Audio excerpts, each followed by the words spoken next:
Bullets scaled the land, but beauty still stands. Through fire and war, Zimbabwe stood strong.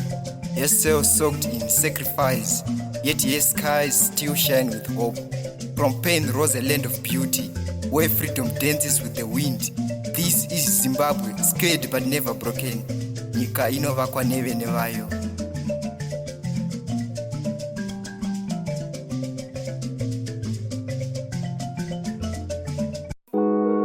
Kwazvinoshamisa Victoria Falls, lapo amanzi okupisa kona kuze kube Great Zimbabwe, indawo yamagugu ekutingisa umlando wetu. Ilizwe letu linothando ukusuka Hwange National Park kuya kuma Eastern Highlands. Zimbabwe wena uyifiso.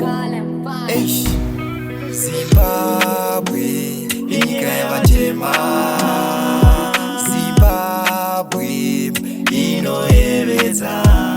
Tarisa uone inoika nemiti, tarisa uone ine makomo. Zimbabwe inyika yavatema, Zimbabwe inoyevedza. Tarisa uone inoika nemiti, tarisa uone ine makomo.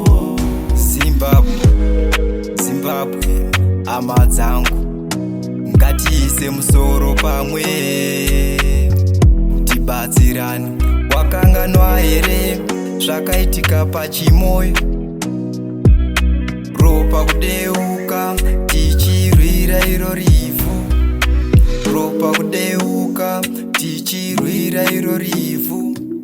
Ambuya nehanda vakatsakatika nehondo, vakomana nehondo, vakomana nehondo.